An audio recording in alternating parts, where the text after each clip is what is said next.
साल 1618 की एक शांत रात गुजरात के दाहोद शहर में मुगल महल की हवाओं में अचानक एक रोशनी छा गई। महल में गूंजती रोने की आवाज ने सबको मुस्कुरा दिया।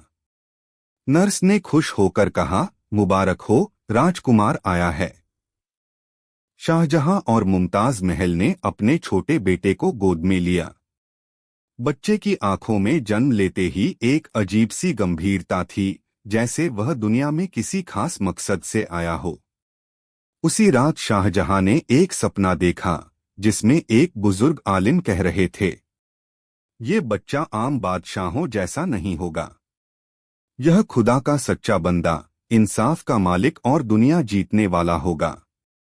इसका नाम औरंगजेब होगा। जन्म के कुछ ही सालों में यह बात सच होती दिखने लगी। जबकि उसके भाई दारा, शुजा और मुराद खेलकूद या शौकों में लगे रहते, औरंगजेब अक्सर महल के एक कोने में बैठकर सोचता रहता। उसकी आंखों में एक ऐसा गहरापन था जो उसके उम्र के बच्चों में नहीं मिलता था। एक दिन राजकुमारों के सामने हाथियों की परेड निकाली जा रही थी। अचानक एक हाथी बेकाबू हो गया और सीधे बच्चों की ओर दौड़ा। सभी राजकुमार डरकर भागे, लेकिन नन्हा औरंगजेब एक कदम भी पीछे नहीं हटा। सैनिकों ने उसे खींचकर बचाया। शाहजहां ने हैरानी से पूछा, तुम वहां खड़े क्यों रहे? औरंगजेब के चेहरे पर बिना किसी घबराहट के जवाब आया, जहां से भागने का हुक्म नहीं मिला हो, वहां से भागना कायरों का काम होता है। यह बात सुनते ही दरबार में सन्नाटा फैल गया। यह सिर्फ एक बच्चा नहीं, एक आने वाला योद्धा था। वह पढ़ाई में तेज था।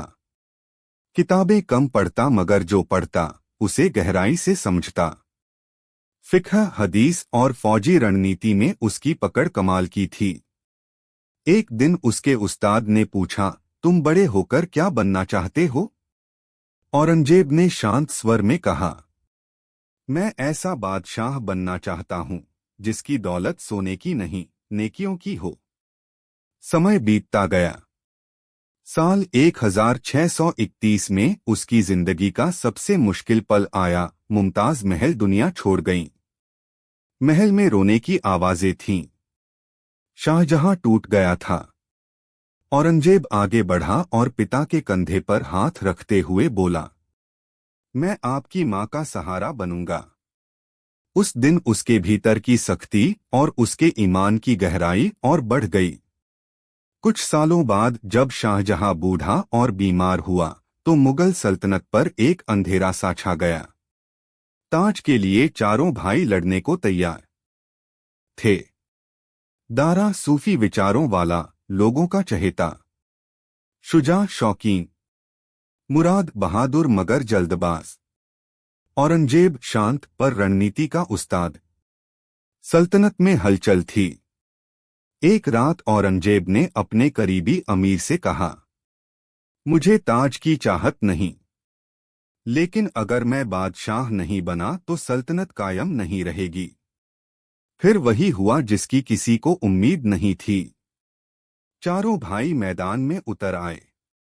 धूल से भर गया आसमान। तोपों की आवाजों से कांप उठी जमीन। नारे, चिल्लाहटें, तलवारें, हर तरफ सिर्फ जंग ही जंग थी। आखिरकार औरंगजेब विजयी हुआ। दारा हार गया। औरंगजेब की आंखें भर आईं जब उसने कहा, भाई से लड़कर जीता ताज। ताज नहीं बल्कि मेरी हार है। 1658 में औरंगजेब ने दिल्ली में तख्त संभाला। जब उससे पूछा गया कि शाही खिताब क्या होगा, उसने कहा, मुझे औरंगजेब आलमगीर कहो, दुनिया को अपने अमल से जीतने वाला।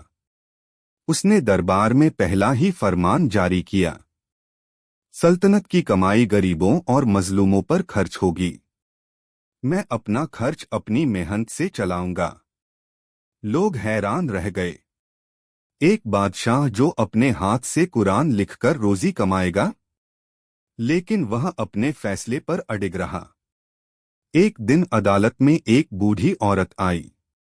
बादशाह, मेरे खेत पर तुम्हारे सूबेदार ने कब्जा कर लिया है।